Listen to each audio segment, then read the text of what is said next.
Magandang araw, Homequesters. Live naman po tayo ngayon para pag-uusapan ng isa sa mga project na hawak namin sa Pampanga. So, kung kayo po ay naghahanap ng townhouse with carport and no carport provision sa Pampanga, stay tuned po kayo ng aming live. If you have questions, you can comment po. And we'll try to accommodate your questions during our live. So, ito po ay hindi siya under 4PH. This is for the regular interest rate ng Pag-ibig. Pwede rin po siya sa in-house.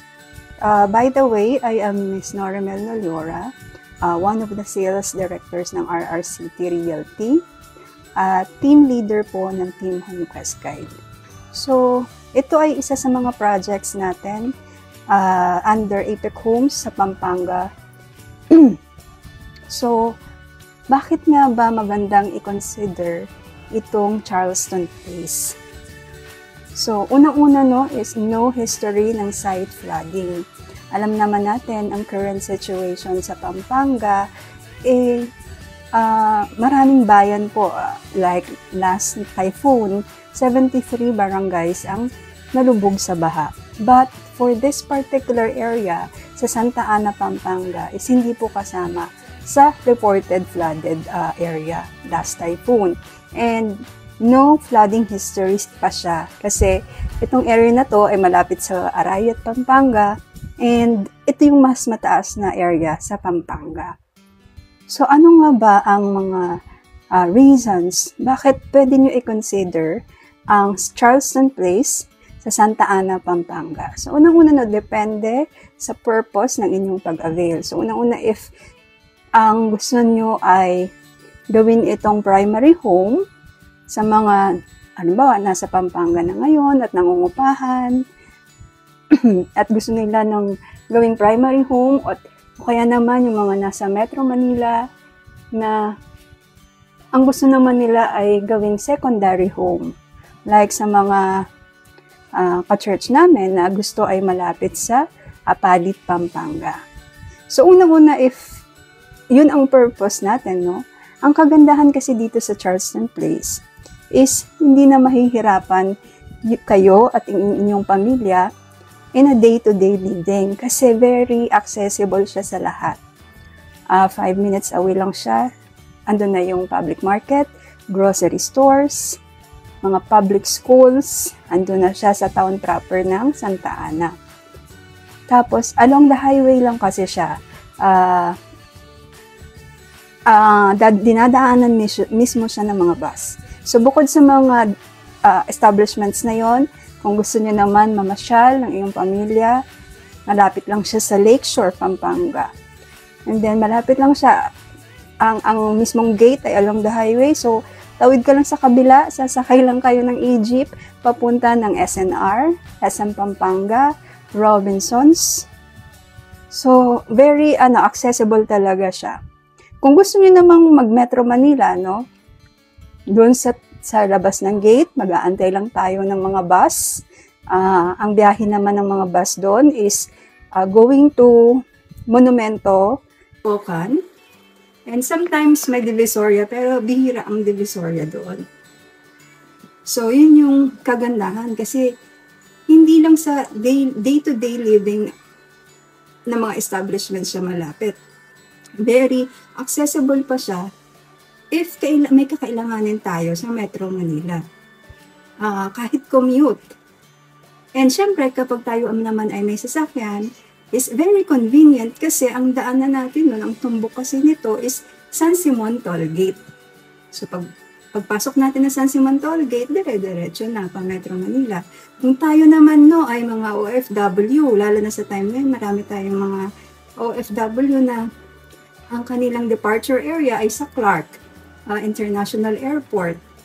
So, very accessible din siya going to Clark International Airport. At kapag nag-operate naman na ang NSCR, dahil 10 to 20 minutes away lang siya sa Apalit, nandun na rin po ang station ng NSCR Apalit. Kaya sobrang accessible itong project na ito. Actually, from here sa Bukawi, pag bumiyahe kami, at via NLEX, basta walang traffic sa NLEX, 30 minutes nasa Charleston Place na kami. So, yun yung kagandahan kung ang purpose natin ay titirhan mismo natin or primary home or secondary home, like may bahay na talaga tayo at gusto lang talaga natin na may additional home tayo na malapit sa apalit. Marami kasi kaming clients na gano'n na meron naman na silang bahay sa South, sa Metro Manila, pero gusto kasi nila ng may mauuwian sila na malapit lang sa apalit. So yun, lalo na po sa mga locally employed natin, mga home-based freelancers, gaya ng virtual assistants. At ano pa ba, mga OFW syempre, no, is magandang investment ito. Ngayon, halimbawa, hindi niyo naman siya titirhan, gagawin niyo naman siyang home rental business. Pwedeng-pwede po, alam niyo po ba kung bakit? Kasi malapit ito sa mga business parks.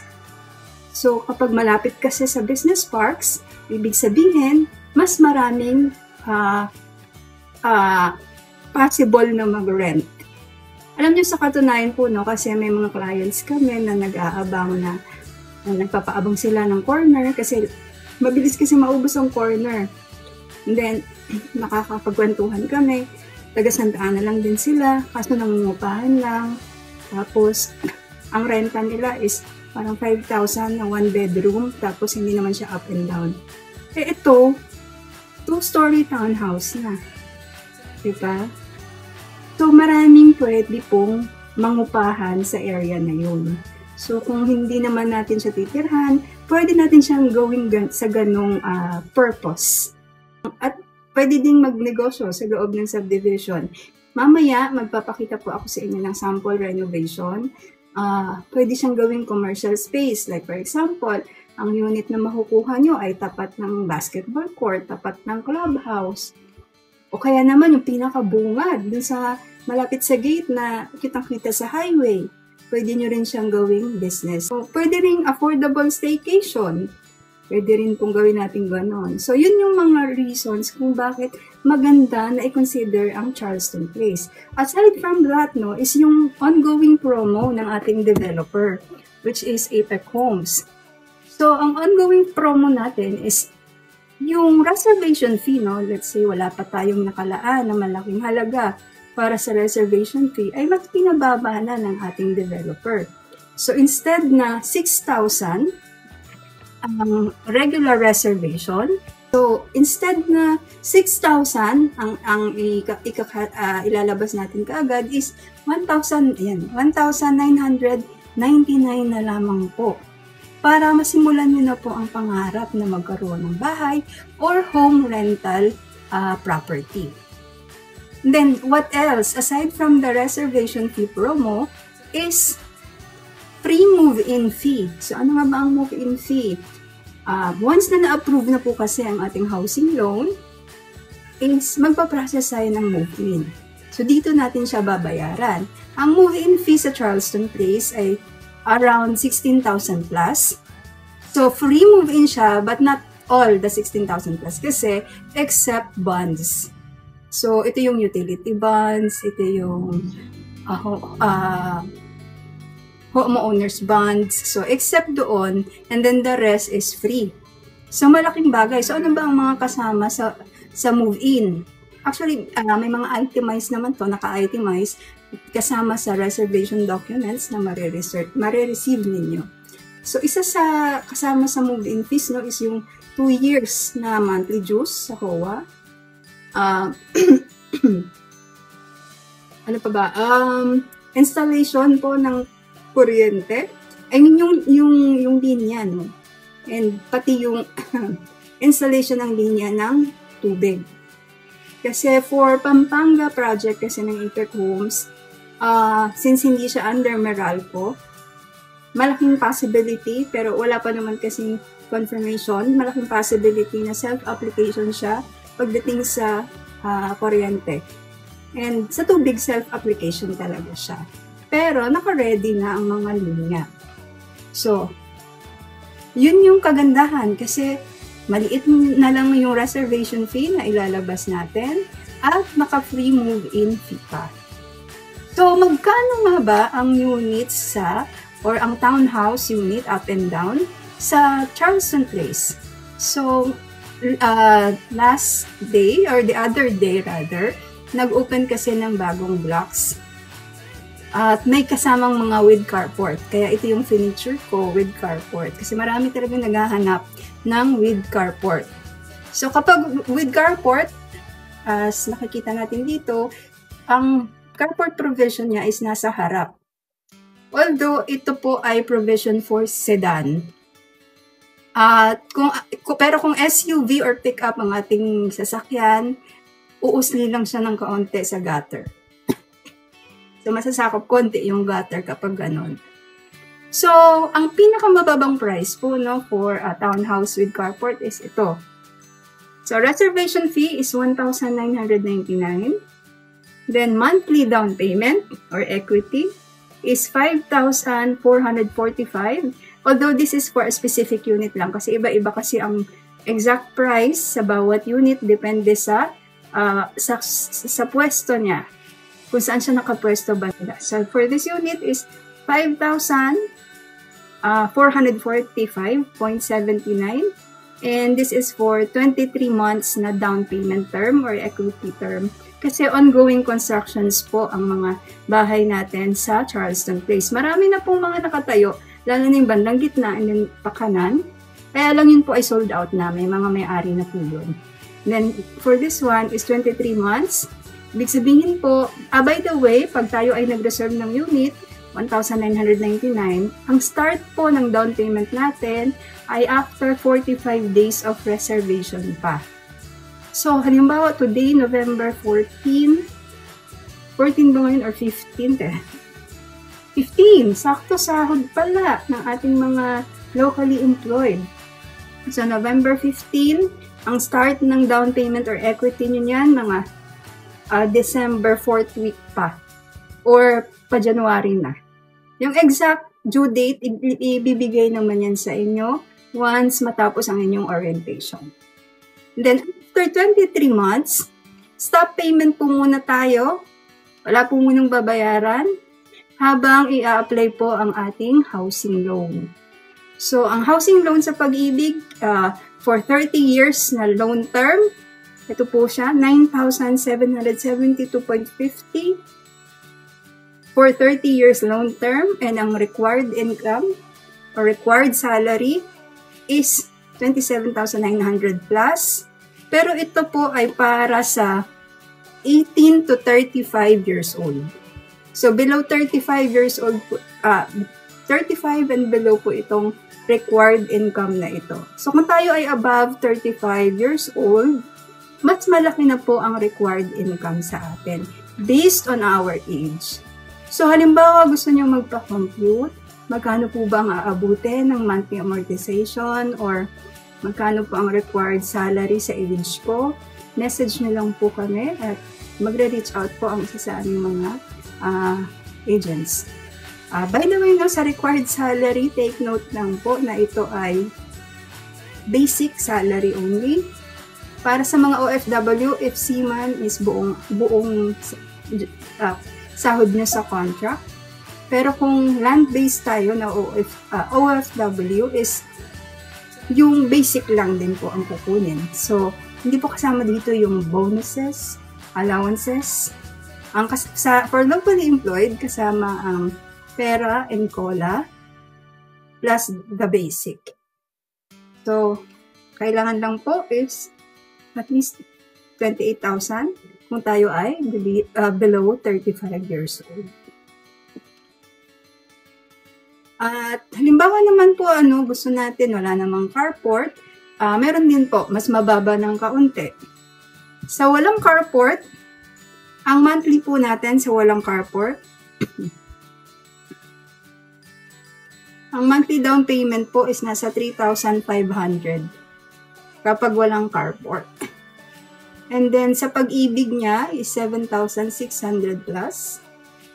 At ang required income is nasa 21,700 plus.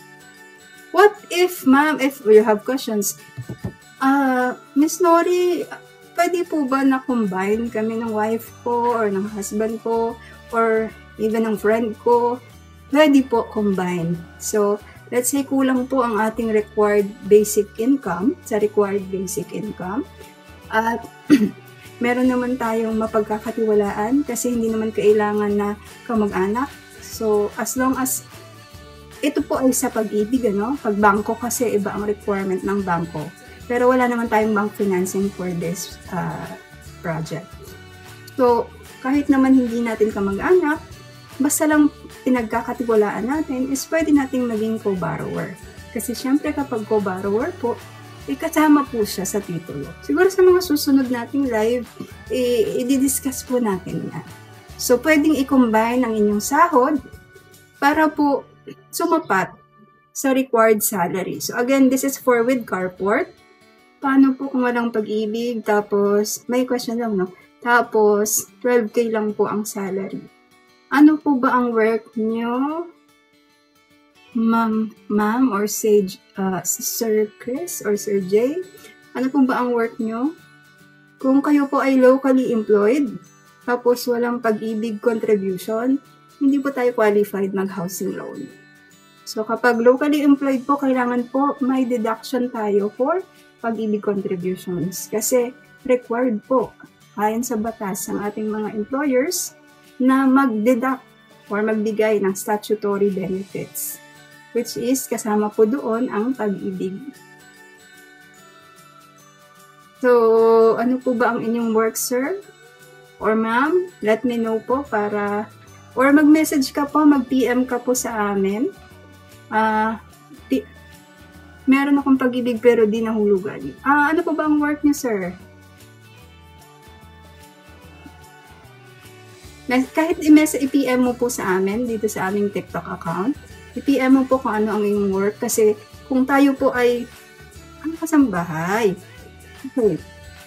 Siguro ma'am, ang pwede mong gawin, is kausapin mo ang iyong employer, ang iyong amo, kung pwede kang bigyan ng pag-ibig deduction. Kasi alam ko, nasa batas na rin sa pagkakaalam ko, is nasa batas na pati mga kasambahay ay meron ng statutory benefits. So, pwede. Kaya ma'am, kung 12K po ang sahod ninyo, kulang po. Baka meron po kayong anak, asawa, or relatives, or even friends na pwedeng maging co-borrower nyo po. So, ayun. So, para po kasi ito sa may income. Although, ma'am, para kay Ma'am JV Chris. So, para kay Ma'am JV Chris, is, meron din tayo sa Tarlac, yung Kapas Tarlac, na under 4PH. So, pasok po ang inyong income doon. Kasi 10K plus lang po ang kailangan doon sa Kapas Tarlac para makapag-avail. So, pasok po yung 12K. Pero kung halimbawa may pwedeng mag-co-borrower sa inyo at gusto nyo talaga dito sa Charleston Place, kailangan lang po ang pinakamababa kasi ito po is with carport. Sa walang carport po kasi is at least 22,000 po. Basta ang tayo po ay below 35. Yun po ang kailangan, Ma'am JV Chris. Papakita ko sa inyo yung sample renovation ng unit. So, hindi ko pala siya maipapakita during live, yung mga sample renovation. So, wala namang option pala to add image or to add another background. So, anyway, siguro magpo-post na lang kami sa aming TikTok account, dito sa ating TikTok account ng mga sample renovation. Abangan nyo na lang po ang aming video for the sample renovation ng mga units. Kasi ito kasi, kung mapapansin nyo, bare lang talaga kasi siya ang kanyang turnover. So, pag sinabing bare, wala pa po itong pintura sa loob, wala pang flooring, wala pang kisame, and wala pang, sa taas, wala pang kisame, and then, wala pang bedroom partitions. Kasi ito po ay under affordable housing. So, mas mura kasi ang price and monthly kapag bare. So, gaya nito, townhouse with carport, 5,400 plus lang. Siyempre, kung fully finished kasi ang property, tataas yung monthly amortization, tataas ang monthly down payment, tataas din ang required income. So, dito kasi madalas nagkakaproblema sa required income. May pambayad naman, kaya namang bayaran yung monthly, kaso kulang ang required income. So, mas mababa, as long as, kumbaga mas maganda na mas mababa ang monthly ng mga properties para mas mababa din ang required income based sa ating age. Lalo na po kung tayo rin ay may edad na. Kasi may mga clients kami na 55 na, gusto sana nilang kumuha, kahit OFW sila, kaya lang masyado nang malaki ang required income tsaka ang monthly dahil sa age nila. So, ayun. So, hindi lang natin may papakita ngayon, no? During live yung mga sample renovation. Ang kagandahan kasi na kapag bare, yung iba, ayaw nila ng bare kasi para daw bakit gano'n lang, gusto nila fully finished. Marami tayong fully finished, lalo na sa Pampanga. Meron tayo dyan sa San Fernando, malapit lang sa Crossing, malapit sa SNR, sa SM, sa Robinsons. Fully finished, kaya lang mas mataas ang monthly niya at mas mataas yung required income. So, ang kagandahan kapag bare finish kasi is makakapag-renovate kasi tayo ng according na sa interior design natin. Lalo na, usong-uso na ngayon yung mga aesthetic layout or design. So, usually yung mga, kahit sa home bodies, kung check natin, usually, humihingi lang sila or nag-check lang sila ng inspiration sa Pinterest. Tapos sila na ang nag-interior design. So, yun ang kagandahan kapag yung bare siya. Tapos, mati-tailor fit pa natin yung paano natin hahatiin yung bedroom sa taas, yung pagkakalagay ng balcony. Mati-tailor fit natin siya sa functionality ng family natin, based sa need ng family natin. Ano pa ba ang kagandahan kapag bare finish? Makakapili tayo ng materyales. Anong klaseng tiles? Tiles ba? Granite ba? Sa mga cabinets? Wood ba? Aluminum ba? PVC ba? So, mas makakapili tayo, mas mapapersonalize, makakustomize natin siya. And for the contractor, kasi tayo mismo po ang maghahanap ng contractor natin kapag magpaparenovate tayo. At least makakapili kayo, have the power to choose kung sino yung magko-construct ng renovation nyo. Siyempre, yung pagkakatiwalaan natin. So, yun yung mga reasons bakit maganda din yung bare finish. So, siguro itatapik din natin po yan sa mga susunod nating live. Kaya kung tayo ay bata pa, like below 35 years old pa tayo, i-avail natin yung privilege na yon na pwede pa tayo maximum of 30 years. Kaya naman, ang tagal naman, Miss Norimel, na matapos 30 years. Actually po, may paraan po dyan para matapos siya ng mas maaga. Ito po yung advance payment against principal amount. So, sa mga susunod nating live, ipapakita ko rin po yan sa inyo, yung epekto ng advance payment. Kapag nag-a-advance tayo ng hulog sa pag-ibig against the principal loan amount. Yung actually, kasi lagi na natin siya dinidiscuss sa mga clients natin. Yung 30 years na yan, na loan, kaya po yung bayaran in just 8 years and 1 month. So yan, pwede po natin yung ma-fully paid. Like, kagabi lang, may kausap tayong OFW. Malaki naman yung sahod niya, kaya lang, ang concern kasi kadalasan ng mga OFW is ayaw nila ng long term. Kasi nga naman, naka-contract kasi sila sa pagtatrabaho nila sa ibang bansa. So, gusto nila matapos agad. So, usually, ang first option na naiisip nila is, kung 5 years to pay na lang kaya. Pwede po. Sabi ko, kaya lang po, mas mataas po ang required income, mas mataas din po ang monthly. Then, tsaka natin ini-explain, ini-educate sila na pwede po ang advance payment against principal. Kahit po naka 30 years to pay yan, same pa rin yung inyong required basic income na hihingi ng Pag-ibig, pero mas mapapaaga nyo pong matatapos. Malaking kabawasan po sa babayaran yung interest. So, mga susunod nating live, no, isa sa mga nakaabang yan, na topic natin sa mga susunod na live. So, i-follow nyo po kami sa aming TikTok account and other social media. Ito yung aming mga social media platforms. Paki-follow nyo po kami. Ayan. And then, ito rin po ang aming contact number. So, ayan po yung mga natin para makita nyo lang. Ayan. So, search nyo lang po at Home Quest Guide. Para kapag nag-live po ulit tayo ng mga ganong topics, is ma-notify po kayo. Sige po, kung kayo po ay may mga questions pa regarding po sa proseso or sa pricing, let's say gusto nyo po ng corner, kasi ang inner unit po kasi as yan, yung lagyan namin ng rectangle. Pero kapag corner, yung nasa kantong-kanto mismo na yun. So, mas mahal siya. Yan ang pinakamahal sa lahat ng unit types. Pero, pinakamaganda naman.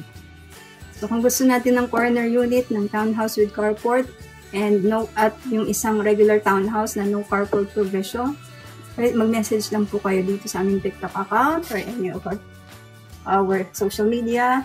Yan. Or, at bibigyan po namin kayo ng computation. Yan. So, marami tayong viewers today, no? Usually, nagla-live kasi tayo is, kung hindi tayo ganun ka-busy, is nagla-live tayo morning, ganito, early morning, and then, sa gabi, mga 6 or 7, yun usually yung live natin. Kaya lang, pag busy kasi tayo, hindi muna tayo nakakapag-live. If gusto niyo naman no, Bulacan area, meron din po tayo sa Bulacan area. So, ang mga hawak nating projects na ganito, townhouse with carport and regular townhouse. So, yung regular townhouse is walang carport provision sa harap. Meron tayo sa Bulacan, Pampanga, Tarlac, Cavite. Actually, sa South marami, sa Calabarzon. Pero, ang kinikater lang natin is yung area na yon. Bulacan, Pampanga, Tarlac, Cavite, and then may Bataan pa pala. Bataan. Ano lang siya, mga 5 minutes away from the highway. Yung Bataan Super Highway. Sa may Hermosa naman siya banda. So, kung interested kayo in any of those locations, no, i-message nyo lang po kami. So, yun lang po muna siguro. I-end na natin ang ating live. Kung gusto nyo ng updates sa mga susunod namin live, lalo na sa mga topics and tips na about housing, or about Pag-ibig housing loan, or about 4PH program, i-follow nyo po kami sa aming TikTok account para ma-notify po kayo sa aming next live. So, maraming salamat po sa panonood and God bless. Bye everyone!